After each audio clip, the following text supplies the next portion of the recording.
29장에서 욥은 본인이 고난을 받기 이전의 모습들에 대해서 상세하게 설명을 했습니다. 하나님의 은혜가 그 위에 강물같이 흘렀고 사람들에게도 욥은 존경의 대상이 되었다. 어린아이들부터 어른까지. 욥이 길거리에 나가면 심지어는 어른들도 일어나가지고 욥을 존중하고 욥을 존경하는 그런 표시를 했다 그러잖아요. 근데 오늘 30장과 31장에 보면 그런 상황이 완전히 바뀌어요. 한번 보세요. 1절에 보면 그러나 이제는, 9절도 보면 이제는 그래요. 그러나 이제는, 9절도 이제는, 계속 쭉 내려가면 16절도 보면 이제는. 그런 상황이 고난받기 이전과는 180도 달라졌다는 거예요. 어떻게 달라졌나? 1절에 보면 나보다 젊은 자들이 나를 기롱하는구나. 예, 그들의 아비들은 나의 보기에 나의 양떼 지키는 개 중에도 들지 못한 자니라. 이게 욥이 표현을 좀 심하게 했죠. 지금 길에 나가면 나갈 수도 없죠. 지금 고난당하고 있는 고통 중에 있는 욥이 걸어 다닐 수도 없죠. 근데 많은 젊은이들이 와가지고 이전에는 욥을 존경하고 존중하고 엎드려 절하고 이랬던 사람들인데 그 애들이, 그런 젊은이들이 욥을 조롱하는 거예요. 근데 욥이 말하기를 그 애들은, 욥을 조롱하는 그 애들은 사실은 욥이 고통당하기 전에는 욥의 가정에 있는 양떼를 치는 사람들만도 못하는 그 아버지가 그런 사람의 자녀라는 거예요. 그러니까 지금 욥이 얼마나 비참한 상태인지를 우리에게 알려주는 거예요. 그 다음에 그들은 누구냐? 욥을 조롱하는 그 젊은 사람들의 아버지를 얘기하는 거예요. 그들은 작년의 기력이 쇠한 자니 그 손에 혈기가 내게 무엇이 유익하랴. 그들은 곧 궁핍과 기근으로 파리함에 캄캄하고 거친 들에서 마른 흙을 씹으며 떨기나무 가운데에서 참나물로 꺾으며, 또 5절 무리는 도적을 외침같이 그들에게 소리 지를 것으로 그들은 사람 가운데서 쫓겨나서. 7절 떨기나무 가운데서 나귀처럼 부르짖으며 가시나무 아래 모여 있느니라. 그러니까 보면 지금 욥을 조롱하는 젊은이들이나 또 그 젊은이의 아비들, 이 사람들은 욥이 고난당하기 전에는요 사실 욥의 눈에 보이지도 않는 그런 사람들이에요. 아주 가치도 없고, 참 어떻게 보면 그 사회에서 어떤 계급이 있는 건 아니었겠지만 계급으로 따진다면 아주 아래에 있는 그런 사람들의 자녀란 말이에요. 그런 사람들에게 지금 욥이 조롱을 받고 있는 거예요. 그 다음에 9절 보면 이제는 내가, 시작, 이제는 내가 그들의 노래가 되며 그들이 조롱거리가 되었고 그들은 나를 미워하여 멀리하고 내 얼굴에 뭘 뱉는데 침 뱉기를 주저하지 않는다. 그때나 지금이나 사람의 얼굴에 침을 뱉는다는 것은요 인격을 모독하는 거예요. 사람의 얼굴에 침을 뱉고 뺨을 때리는 것은요 그 사람의 인격을 모독하고 멸시하는 거죠. 근데 이 어른인, 한때는 동방의 의인이었고 한때는 모든 사람들의 추앙과 존경에 대한 대상이었던 욥을 이제는 그런 어린 애들까지도 와서 욥의 얼굴에 침을 뱉는, 얼마나 욥이 지금 비참한가를 우리에게 보여주고 있는 거죠. 그 다음에 쭉 내려갑니다. 12절 그 낮은 무리가 내 우편에서 일어나 내 발을 밀들이고 나를 대적하여 멸망시킬 길을 싸우며 모을 자 없는 그들이 내 길을 헐고 내 재앙을 재촉하는구나. 15절 시작 놀람이 내게 임하는구나. 그들이 내 영광을 바람같이 모니 내 복록이 구름같이 지나갔구나. 지나간 얘기를 하는 거. 내가 한때는 거부로서 정말 많은 사람들을 도왔죠.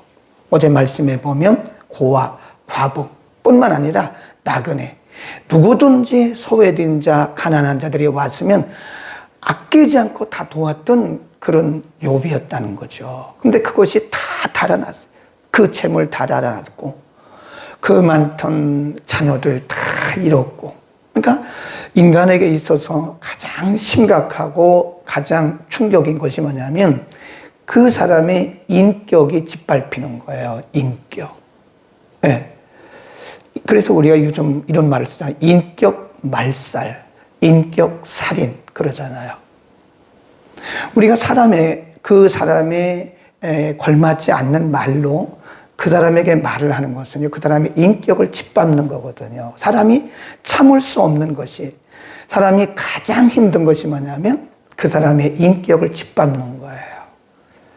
지금 욥은 애들까지도 욥의 인격을 짓밟고 있는 거예요. 막 짓밟는 거예요.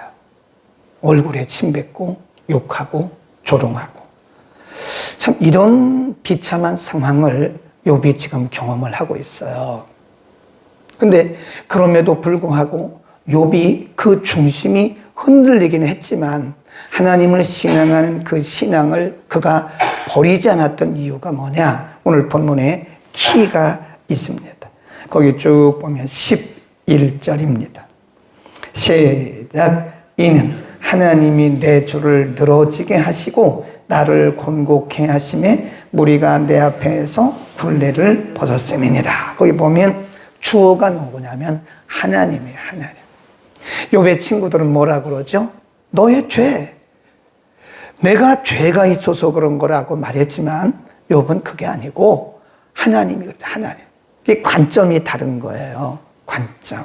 오늘 우리는 내일도 계속해서 31장까지 욥의 현실을 우리가 볼 건데, 오늘 본문을 통해서 욥의 고백을 통해서 우리에게 주시는 하나님의 메시지가 있어요. 그게 뭐냐?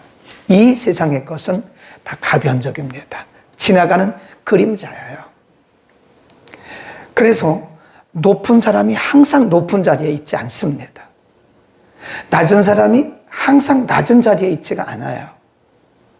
이 세상의 것들 우리가 붙들고 있잖아요. 그거 바람 잡는 것과 똑같은 겁니다. 네. 그래서 이 세상에 있는 것들은 물건도 재물도 인간의 명예도 심지어는 사람까지도 가변적이에요. 그래서 성경은 뭐라고 말씀하냐면 이 세상이나 이 세상에 있는 것들을 뭐 하지 말라고 그래요? 사랑하지 마라. 그 사랑한다는 것은 집착이거든요. 이 세상을 사랑하지 마라. 이 세상에 있는 것들을 사랑하지 마라. 이 세상에 있는 것들, 이게 뭐냐? 명예, 물질, 심지어는 사람까지도 거기에 포함이 되는 거예요. 우리 한번 찾아보겠습니다. 요한 1서 2장에 그런 말씀이 있어요. 이런 부분들은 우리가 잘 기억을 하셔야 됩니다. 388년 전후에 있습니다. 요한 1서 2장 15절 17절입니다. 15절 시작. 이 세상이나 세상에 있는 것들을 사랑치 말라. 누구든지 세상을 사랑하면 아버지의 사랑이 그 속에 있지 아니하니 이는 세상에 있는 모든 것이 육신의 안목의 정욕과 이 생의 자랑이니 다 아버지께로 쫓아온 것이 아니요 세상으로 쫓아온 것이라. 이 세상도 그 정욕도 뭐하되 지나간다. 지나간단 말은 바람 같다는 거예요. 바람 같다. 많은 사람들이, 심지어는 믿는 사람들까지도 세상의 정욕, 안목의 정욕, 이걸 따라 살아가는 거예요. 하나님께 시선을 둬야 되는데 잠깐 있다가 없어질 가변적인 그 바람을 잡고 살아가요. 그러니까 우리의 신앙이 가변적이죠. 우리의 신앙이 왜 일희일비하죠? 잘 될 때는 기뻐하고 찬양하고 그러고 안 될 때는 왜 우리가 그렇게 절망하고 낙심하고 상처받고 시험 들고 그러는 거죠? 그럼 우리는 그걸 일희일비성 신앙이라고 그래요. 믿음이 굉장히 좋은 것 같은데 보면 저 나락에 떨어지더라고요. 그 왜 그럴까? 우리의 관점이 이 세상에 있기 때문에 그런 거예요. 성경은 분명히 말씀하기를 이 세상이나 세상에 있는 것들을 사랑하지 마라. 그 왜 그러냐? 17절에 분명히 말씀했잖아요. 이 세상도 그 정욕도 지나가되 오직 하나님의 뜻을 행하는 이는 영원히 거하느니라. 아멘. 이 세상의 것들은요, 바람이에요, 바람. 그러니까 잠시 있다가 없어지는 건데 우리가 그 명예를 붙들고 재물을 붙들고 그것이 내 인생의 전부인 것처럼 살아간다. 그렇지 않아요. 아마추어가 돼요. 물들면 안 돼요. 여러분, 이 세상에 있는 것들은 바람 잡는 것과 똑같아요. 그래서 성경은 우리에게 이 세상이나 세상에 있는 것들을 사랑하지 마라. 이 세상이나 이 세상에 있는 것들에 집중하지 마라 하는 거죠. 이 문장을 잘 보셔야 돼요. 하나님 분명히 말씀하시기를 이 세상이나 세상에 있는 것들을 사랑하지 말라고 그랬는데 하나님 사랑하지 않고 하나님께 관심 두지 않고 하나님께 집중하지 않고 자꾸 우리가 곁눈질하면 하나님 그걸 제일 싫어하세요. 출애굽기 20장에 보면 나는 질투하는 하나님이라 그래요. 질투. 나 외에 있게 하지 마라. 나 외에 어떤 것도 내 앞에 두지 마라. 하늘에 있는 어떤 것도, 땅에 있는 어떤 것도, 형상도 만들지 마라. 그 앞에 절도 하지 마라. 그랬어요. 근데 우리가 우리 앞에 있는 우상들이 얼마나 많습니까? 어떤 사람들은 자녀가 우상이에요. 어떤 사람은 남편이 우상, 어떤 사람은 아내가 우상이에요. 어떤 사람은 물질이 우상이에요. 네. 우리 앞에 하나님 분명히 말씀하시기를 나 외에 다른 신을 내게 있게 하지 마라. 그 신이라는 것은 무슨 다른 종교 그걸 얘기하는 게 아니에요. 그 당시는 다른 종교를 말하는 게 맞고 오늘날은 하나님 외에 섬기는 것은 다 다른 신이에요. 뭐라고 그랬어요? 나는 질투하는 여호와니라. 근데 질투란 말이 두 가지 의미가 있어요. 우리가 흔히 말하는 그런 질투도 의미하고요. 두 번째 질투란 말은 진노의 진노. 나는 진노하는 하나님이다. 너희의 관심이, 너희의 집중이, 너희의 신앙이 나 외에 다른 것에 있으면 나는 진노하겠다. 그런 말씀이에요. 하나님은 우리의 관심이 그분에게만 오기를 원하십니다. 우리가 항상 주바라기로 살아야 돼요. 아멘. 이 세상에 있는 어떤 것도 너무 사랑하지 마세요. 그 다음에 오늘 본문을 통해서 우리에게 주시는 거, 자, 전도서 7장으로 한번 가봅니다. 욥이 현재 모습을 이렇게 아주 낱낱이 말씀하고 있는 것은 하나님의 통치를 우리에게 가르쳐 주시는 거예요. 전도서 7장 952면 전후에 있습니다. 전도서 7장 13절 14절 시작. 하나님의 행하시는 일을 보라. 하나님이 굳게 하신 것을 누가 능히 곧게 하겠느냐. 형통한 날에는 기뻐하고 곤고한 날에는 생각하라. 하나님이 이 두 가지를 병행하게 하사 사람으로 그 장래일을 능히 헤아려 알지 못하게 하시. 사람은 미래를 몰라요. 미래를 점치지 마세요. 그거 우상숭배입니다. 우리의 미래를 아무도 모릅니다. 그랬잖아요. 하나님 분명히 아무도 자신의 미래를 알 수 없게 하였느니라 그랬어요. 하나님이 우리 인생을 인도해 가시는 두 가지 방법, 수단이 있는데 하나는 뭐냐? 형통입니다. 또 한 가지는 곤고예요. 이 땅에 있는 어떤 사람도 항상 형통한 사람은 없습니다. 자랑하지 마세요. 이 땅에 어떤 사람도 곤고한 사람만 있진 않아요. 너무 실망하지 마세요. 하나님은 형통과 곤고라는 두 가지 사건을 교차하세요. 교차. 그걸 영어로 up and down 그래요. up and down, up and down이에요. up, down, up, down. 하나님이 우리를 높이셨다가 낮추셨다가 낮추셨다가 높이셨다가 이러면서 우리를 겸손하게 하시고 우리를 만들어 가시고 나는 기도하니까 하나님 내 기도를 다 응답하셔서 난 어려움이 없다고 그런 얘기 하시면 하나님을 잘 모르고 하시는 말씀이세요. 하나님 그렇게 하지 않으세요. 우리의 믿음과 상관없어요. 우리의 기도와도 상관없어요. 우리가 기도해도 권고가 온다니까요. 우리가 믿음이 좋아도 고난이 온다니까요.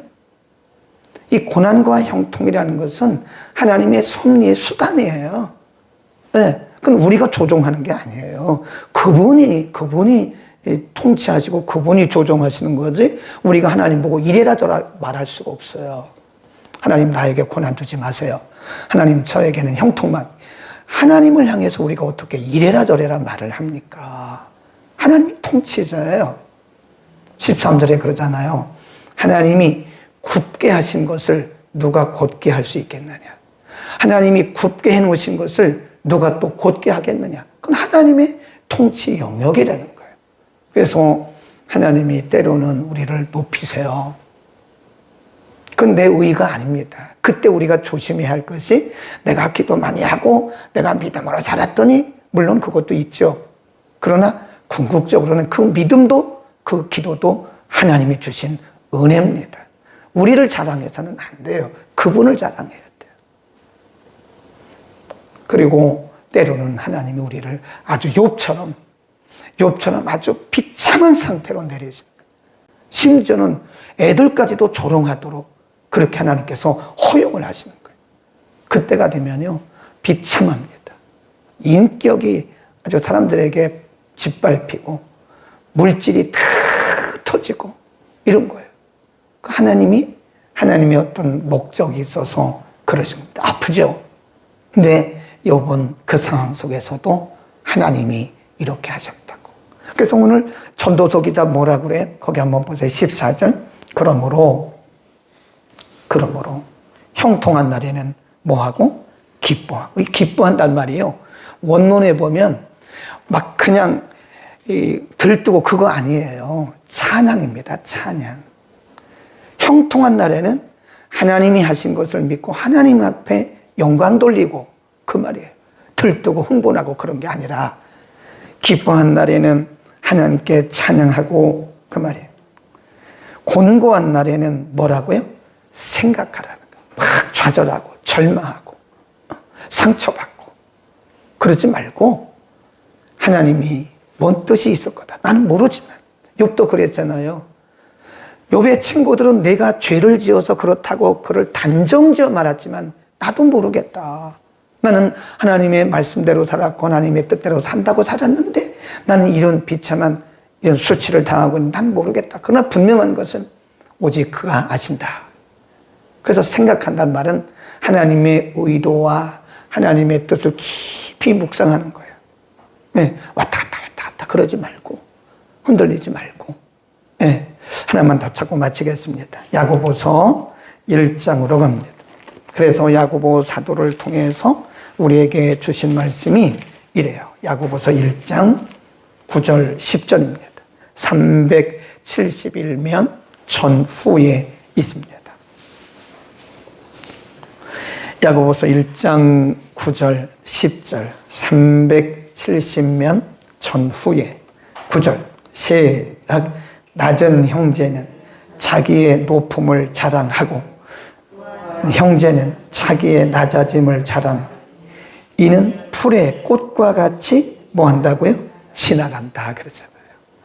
낮은 형제는 절망하고 좌절하고 상처받고 포기하고 그러지 말아요. 하나님이 높이실 날이 온다. 낮은 형제는 자기의 높음을 미리 보고 자랑하라 해요. 소망을 가지라는 겁니다. 아멘. 너무 절망하고 하나님 원망하고 사람에게 원망하고 이러지 말고 예배 안 드리고 그러지 말고 낮은 형제들은 하나님이 언제인가는 모르지만 하나님이 높이실 때가 오니까 그때를 바라보면서 소망하면서 뭐하고? 자랑하고. 그 다음에 부한 형제는 그 말입니다. 높은 형제는 부한 형제는 자기의 낮아짐을 자랑할지니 이는 풀의 꽃과 같이 지나갑니다. 해가 뜨고 뜨거운 바람이 불어 풀을 말리우면 풀이 떨어져 그 모양의 아름다움이 없어지나니 부한 자도 그 행하는 일에 이와 같이 쇠잔하리라. 오늘 본문에 2번 말씀한 게 뭐냐면 바람 같다, 바람. 이 세상의 것들은 요한일서 2장에서도 17절에 지나간다. 그냥 하나의 형적이다, 형적. 여기 야고보서 1장 10절 말씀에서도 풀 같다. 그냥 생장하다가 사라지는, 햇빛이, 뜨거운 햇빛이 오면 다 말라지는 것 같은 그런 것이다. 그런 것을 가지고 우리가 일희일비하지 마라. 우리의 영원하신, 변함도 없고 회전하는 그림자도 없으신 영원하신 그 하나님을 바라보면서 우리는 항상 소망 가운데, 교만할 것도 없어요. 내 은혜가 내 능력이 아니에요. 하나님의 은혜예요. 괜히 교만하면 하나님 다 가져가세요. 교만할 것도 없고 낙심할 것도 없어요. 하나님이 낮추시면 낮추신 이유가 있을 것입니다. 하나님이 언젠가 우리를 다시 높이실 거예요. 아멘. 하나님만 바라봅시다. 기도하겠습니다. 광로의 권사님, 모든 것이 하나님의 은혜입니다. 감사 헌금 드렸습니다. 은혜를 베푸시는 거룩하신 우리 아버지, 오늘도 우리를 주의 전에 불러두시고 생명의 말씀을 들으며 우리의 시선을, 우리의 가치관을, 우리의 믿음을 수정해 주심을 감사합니다.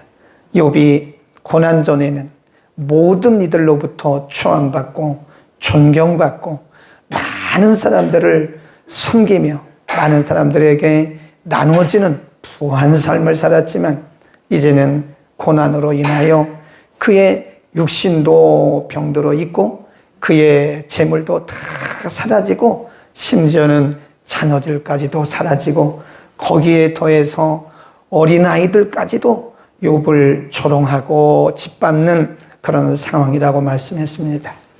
하나님께서 욥의 그 고백을 통해서 우리에게 가르쳐 주시는 말씀, 이 세상이나 이 세상에 있는 것들을 사랑하지 말고 하나님만 사랑하고 하시는 하나님의 말씀으로 분명히 저희가 믿고 우리의 신비에 새깁니다. 낮은 형제는 자기의 높음을 자랑하고 부한 형제는 자기의 낮아짐을 자랑하되 이는 세상의 모든 것들이 바람과 같으며 들의 풀과 같다고 말씀했습니다. 하나님만이 영원하시고 불변하신데 우리는 가변적인 이 세상이 전부인 것처럼 그렇게 일희일비하고 살고 있지는 않습니까?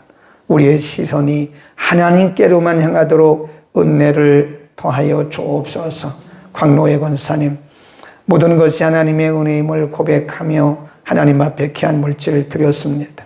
우리 김홍권 집사님 은혜 가운데 하나님께서 이렇게 치유하시고 후유증 없이 주님 잘 나아가도록 하나님 은혜 주시니 감사합니다.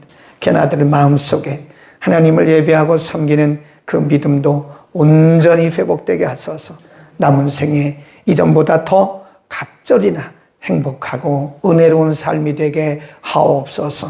함께 기도하는 모든 성도들에게 동일한 은혜 주옵소서. 오늘도 마지막 날 하나님이 사랑하시는 귀한 여종 우리 탤런트 김민정 권사님 와서 함께 은혜 나눌 때 우리 모두가 또 도전받고 수정되는 역사가 있게 하여 주옵소서. 예수 그리스도의 이름으로 기도드립니다. 아멘.